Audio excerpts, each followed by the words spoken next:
waya araga xajada walaga waraystaye waxun buu ogson yahay hadduu waayaa noolyahay. asalaamu calaykum waraxmatullaahi wabarakaatu daawadayaal meel kastoo aad joogtaan iyo si kastoo aad noo maqlaysaan babna kusoo dhawaada mar kale barnaamijkeena dabagalka ee xanta berga. daawadayaal haddii aad maqlayseen beero la kala dhacay, dhul la kala dhacay, guryo la kala dhacay, baabuur la kala dhaco la kala haysto, geel la kala dhacay, ari la kala dhacay, dad isku duulay, hadda waxaan maanta idiin haynaa fankii Soomaaliyeed oo biliqo ay ka jirtay horay haddana ay ku socoto. dhowaan fanaanka da'da yar ee Sharma Boy waxa uu soo qaaday hees la yiraahdo Dheesha Cayaarta. heestaasi waxaa sheegtay oo ku haysta fanaanka weyn alla weyne ee la yiraahdo Xasan Aadan Samatar, kaasoo ka mid ah fanaaniinta Soomaaliyeed kooda ugu magac dheer. Xasan Aadan Samatar ayaanu barnaamijka ku wareysan doonaa, bal marka hore aanu wada daawano qayb ka mid ah heesta Xasan Aadan qaybta uu qaaday iyo qayb ka mid ah qaybta uu qaaday Sharma Boy. waxaanu ku hormaraynaa Sharma Boy. haye Sharma.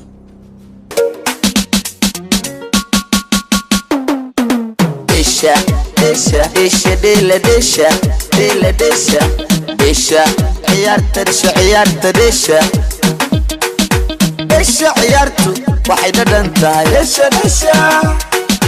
marka la isdhexgalay dhaxda la isqabsaday ciyaartu waxay dhadhan tahay marka la isdhexgalay dhaxda la isqabsaday. waa hagaag daawadayaal, waad aragtaan heesta, waadna daawateen. waxaan filayaa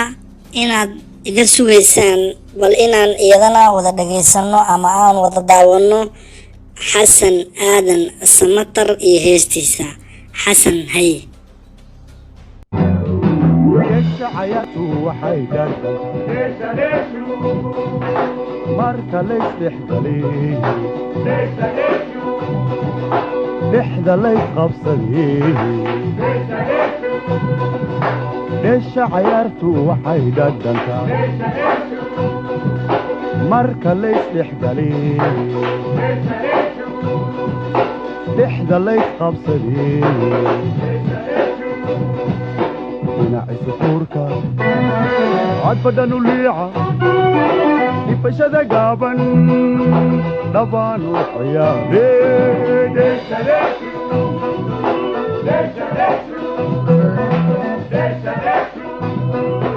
dhinaci sukuurka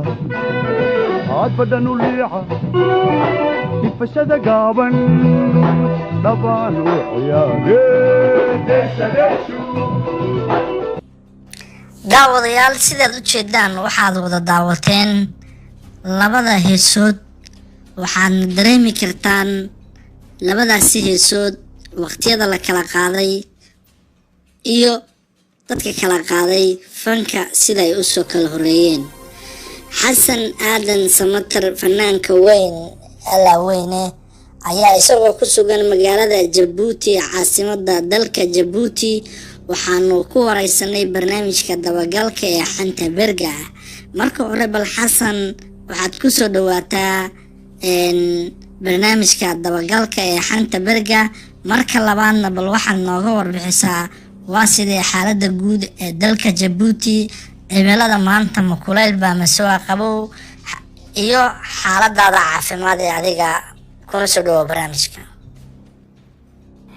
aad baan kaaga mahadcelinayaa adiga iyo daawadayaashaba wariga Gaamuley fursadda aad ii siiseen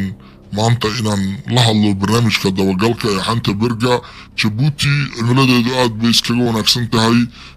marka loo fiiriyo sida ay tahay cimilo kuleyl ayaa inta badan Jabuuti iska jirta. xaaladeeduna Gaamuley aad bay u wanaagsan tahay, xaaladeeda caafimaad alxamdulillaah, ilaahay baana mahad iskale. waana idin salaamayaa dhammaan adiga iyo daawadayaasha barnaamijka xanta berga. waa mahadsantahay Xasan Aadan. su-aasha koowaad aan ku weydiinaya waxay tahay waxaad ii sheegtay inaad baraha bulshada ku aragtay heestaadii dheesha cayaarta oo adigu muddo laga joogo 40 sano ka hor aad qaaday bal marka koowaad dareenkaada nala wadaag markii aad aragtay iyadoo heestaadii nin dhalinyaro ah inta waliba qaaday sheeganayo qofka cayaar qurux badan oo loo sameeyay oo waliba barihii bulshada mar kale lagu soo cusboonaysiinayo iyadoo magacaadina waliba meesha laga saaray runtii waxaa mushkilad ah aadna aan ugu xumahay sida heesta loo qiimo tiray ama heesta loo nuxur tiray iyo heesta oo meelo badan maaragtay laga qalday oo waxyaabo kale lagu bedelay taasoo marka muujinaysa in heesti xataa qaab aan loogu ciyaari karin ama aysan qaabaysa usoo bixin loogu ciyaaray laakiin si kastaba ha noqotee fanka waa la soo galaa wuxuuna leeyahay meelo laga soo galo waxaan dareensanahay fanka in dhalinyarada hadda soo galaysa ay dariishadaha ka soo galayaan waxaan leeyahay fanka albaabka ka soo gala waa inii joognaa macallimiintiinii aan nahay annagaba dad baa maaragtay na soo gacan qabtay waxaana leeyahay heestan iyo heeso badan oo dhalinyaro soomaaliyeed ay aniga iga qaaday war heesta sideeda u qaada qofkii lahaana ku xusa gabagabadii xasanow sidaan ognahay waxaa soo baxay berihii dambe fanaaniin fara badan sida fanaanka faladegan iyo fartuun balbalaarka iyo fanaaniin lamida marka fankaasi sidee ayuu kuleeyahay mustaqbalka fanka soomaaliyeed ood is leedahay runtii maanta waxaan taaganahay goobtii lagu aasay fanka soomaaliyeed waxaan taaganahay meesha uu ku dhintay waxaan aad iyo aad uga xumahay inaan markhaati ka noqdo anigoo xasan aadan samatar ah meeshii lagu kufsaday fanka soomaaliyeed dhalinyaradan hadda aad sheegtay magacyadooda anugu ma aqaane ma aha fanaaniin waxay noqonayaan kuwii kufsaday fanka waxaan leeyahay dadka soomaaliyeed warfankiina ilaashada waxaan leeyahay warfankiina taariikh buu leeyahay hadda dowladdan yar ee jabuuti anigaa la joogo fanka way noolaysay war waxaan leeyahay madaxweynaha dalka iyo mas-uuliyiinta kale iyo shacabka soomaaliyeed iyo cuqaasha iyo culimada war fanka ha la nooleeyo oo dhalinyaradan fanka kufsanaysa war fanka ha laga qabto waadna mahadsantihiin dhammaan shacabka soomaaliyeed iyo taageerayaashayda anigoo uga faa'iidaysanaya barnaamijka xanta berga waxaan idin leeyahay aad iyo aad baan idinkaga mahad celinayaa aad iyo aadna u mahadsantihiin aad iyo aad buu u mahadsan yahay kaasina wuxuu ahaa fanaanka weyn ee xasan aadan samatar oo isagoo ku sugan magaalada jabuuti ee cariga dalka jabuuti barnaamijka nagala qaybgalayay waxaana barnaamijka aanu kaga hadlaynay